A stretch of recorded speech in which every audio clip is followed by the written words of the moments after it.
nos vamos fuera de nuestras fronteras, vamos a hablar de una zona de conflicto, nos vamos a acercar hasta la República Democrática del Congo, donde se vive un auténtico exilio y donde los cristianos siguen siendo perseguidos. Recordarán ustedes que hace unos días yo les contaba aquí que 70 cristianos habían sido decapitados por yihadistas en una iglesia de esa República Democrática del Congo el pasado día 19 de febrero. Testigos presenciales decían que esa masacre la habían cometido las Fuerzas Democráticas Aliadas, que es un grupo vinculado al Estado Islámico. Bueno, pues según la asociación Open Doors, solo el año pasado, es decir, en el 2024, fueron asesinadas 261 personas en ese país. Bueno, la situación en el Congo es tremenda, la persecución pues muy radical, ya les hemos dado cifras de lo que estamos hablando, pero hoy queremos hablar también del Congo, pero de la forma que tiene mucha gente de ayudar, de los proyectos que tienen allí, por ejemplo, en la Fundación Amigos de Moncole. Enrique Barrio, presidente de la Fundación, buenas tardes, bienvenido. Buenas tardes. Las cifras la verdad es que asustan, la situación que se vive en el Congo además va a peor, ¿no?, con los últimos hechos que hemos conocido estos últimos meses. Bueno, la situación va a peor, lo que pasa es que ahora está muy en la opinión pública y hay muchas noticias, pero ahora digamos que se han quitado las caretas y va todo un poquito más deprisa, ¿no? Pero yo que llevo yendo 15 años allí, he conocido a mucha gente, o sea, esto llevaba tiempo y mucha gente que tiene familiares allí pues sufriendo pues todo lo que es saqueos y también población que está desplazada, ¿no? Y por ejemplo me contaba la embajadora del Congo, la embajadora de España en el Congo, que el año pasado hace un año, estuvieron en Goma y que había un colegio que desplazados de poblados cercanos habían hecho su campamento en el patio del colegio y ya el colegio se había quedado sin patio. Claro. Y esto ya es de hace un año, ¿no? Que ahora se le da más visibilidad, pero lleva tiempo. ¿Y cómo están los ciudadanos y los cristianos durante todo este tiempo, por tu experiencia ahí, Enrique? Bueno, yo conozco más la zona de Kinshasa, no conozco la zona de la guerra, pero sí que la gente sufre mucho, ¿no? Y bueno, es una petición continua en todas las misas, en en cualquier acto. Y bueno, y están un poco también desanimados, ¿no? Porque al final dura tanto tiempo que no es sencillo. Porque por un lado está la guerra del coltán y de esto, y por otro lado, pues es verdad que están entrando grupos radicales que hacen esas matanzas que salían ahí, ¿no? ¿Y cuáles son las principales amenazas que tiene la población? Porque hablamos del hambre, evidentemente de ese exilio humano que ha movido a millones de personas, pero claro, la violencia también, al final es como un poco la pescadilla, ¿no?, que se muerde la cola.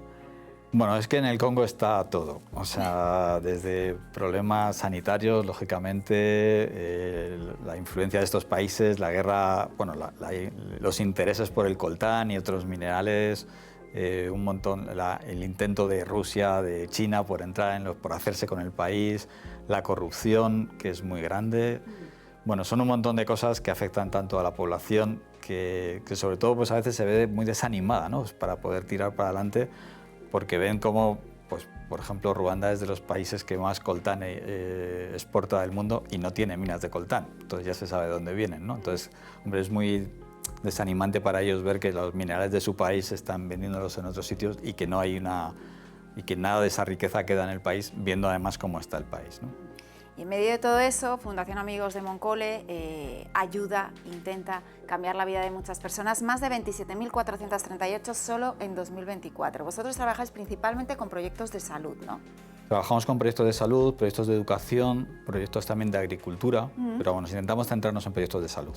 Vamos a centrarnos en uno de ellos, el proyecto Eliquia.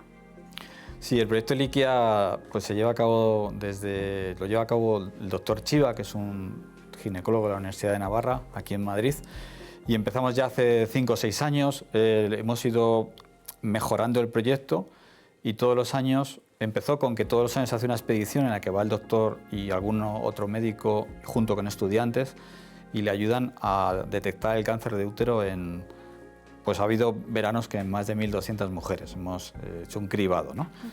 Y es un proyecto muy duro porque de esas 1.200 mujeres, pues más o menos un 10% tienen el cáncer.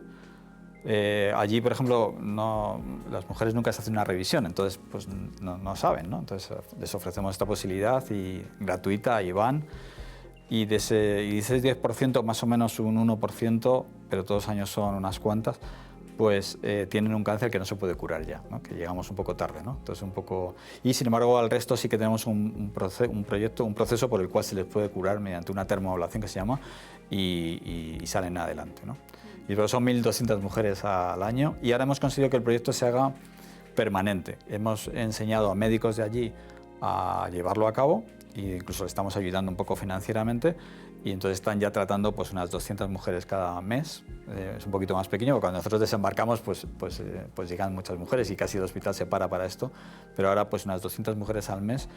Y bueno, esperamos con el tiempo crear una cultura en la cual las mujeres realmente pues intenten hacerse una revisión cada cierto tiempo. Algo tan sencillo como eso, lo que aquí pues bueno estamos acostumbradas, pero allí salva vidas, como decía Enrique. Elena. Claro, supongo, Enrique, que además de pues eso, falta de diagnósticos, ahora se está empezando a tratar, pero hay mucha falta de cultura, o sea, que hará falta también mucha inversión en educación sanitaria en este caso. No sé si también trabajáis en ese campo. Sí, desde hace 2 años nosotros estábamos ayudando mucho en el hospital en proyectos médicos, proyectos de salud, a veces ayudar a mujeres embarazadas, a niños que nacen prematuros, niños con raquitismo.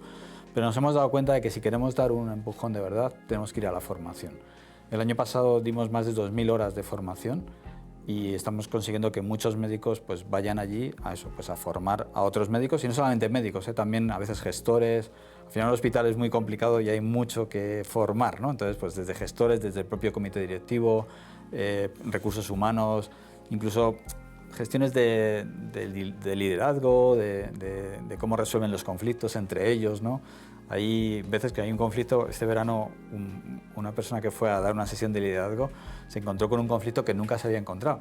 Y es que hay veces que personas del Congo de distintas tribus no pueden trabajar juntos o no es fácil que trabajen juntos, ¿no? Bueno, pues es un nuevo reto para ver cómo conseguimos pues, solucionar ese problema, ¿no?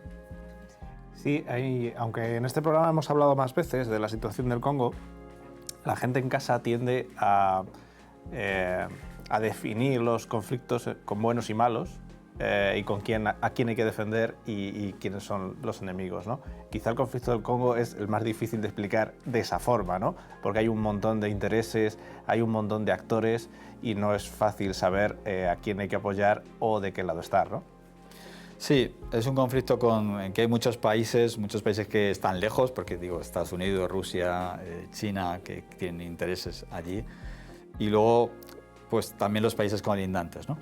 En cualquier caso, y luego se le añade la corrupción del Congo, ¿verdad? En el fondo, pues en el propio Congo, pues viven en situaciones, la verdad es que la gente vive en situaciones muy límite, muchísima gente se quiere venir a Europa, Canadá, sobre todo sitios de habla francesa, y bueno, pues es complicado, ¿no? Es complicado.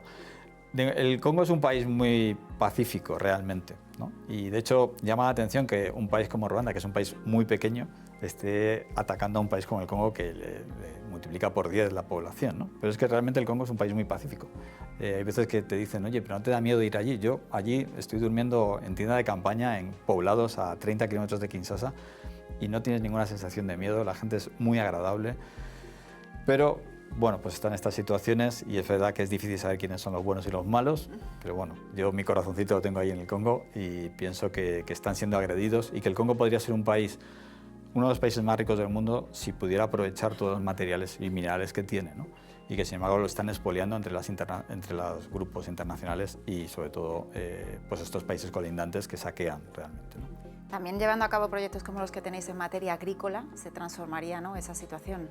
Sí, o sea, hemos descubierto que claro, el país también ha pasado varias guerras y saqueos, las empresas europeas o internacionales no quieren estar allí por esos saqueos que hubo en su momento y estamos intentando enseñar a la población pues, a cultivar, ¿no? Tenemos un proyecto con unas mujeres, es un proyecto que a mí me gusta mucho porque son mujeres que tienen VIH, casi siempre viudas.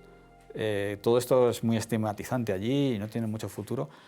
Y entonces, por un lado, les tratamos desde el hospital pues, los tratamientos de VIH y por otro lado, les damos una forma de vivir. Entonces, les hemos alquilado unos campos para que puedan cultivar y enseñarles a cultivar. Hemos contratado a una ingeniera agrónoma que va y les enseña cómo cultivar y gracias a eso, me decía una que, mira, gracias a eso estoy pudiendo llevar a mis hijos al colegio, ¿no?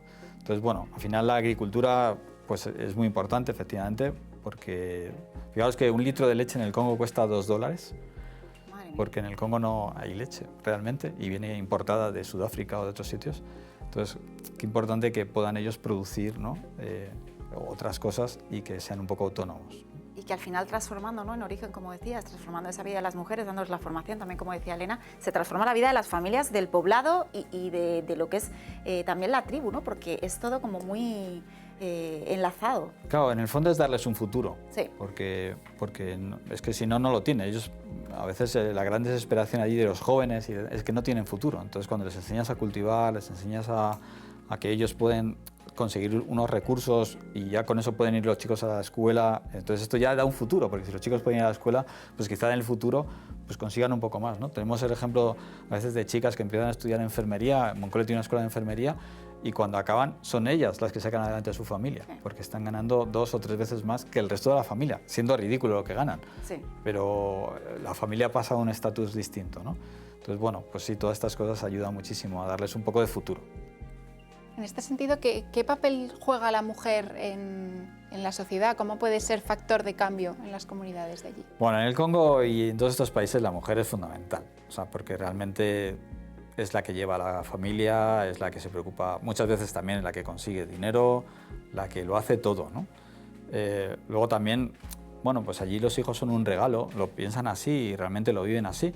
Y eso también es muy importante, y ahí la función de las mujeres y que uno de los proyectos también más bonitos que tenemos es ayudarles a que la maternidad no sea un riesgo continuo. Pero junto con eso, pues también lo tienen difícil, pues que efectivamente pues hay un poco de machismo por parte de los hombres, una sociedad en que las mujeres a veces pintan poco, pero bueno, luego la verdad, yo en lo que he descubierto en los poblados, a veces en los que estamos, es que son los que llevan la voz cantante, las que te atienden, las que se hace lo que ellas dicen realmente, ¿no? Y bueno, y pensamos que también formándolas a ellas es como podemos sacar adelante pues esa, bueno, mucha parte de la sociedad del Congo, ¿no? Y tenemos muchos programas, la verdad es que nuestros programas, cuando tenemos que pedir subvenciones siempre nos piden un poco este enfoque de género y tal, y pensamos que es que todos nuestros programas están dirigidos realmente a las mujeres, claro. ¿no? Pues Enrique Barrios, presidente de Amigos de Moncolet, gracias por vuestro trabajo. Nada, gracias a vos. En la página web toda la información para colaborar, para enterarse de lo que se hace allí, que es muy necesario, sin duda, como siempre en estos momentos. Gracias por haber estado con nosotros. Gracias, Raquel. Bueno,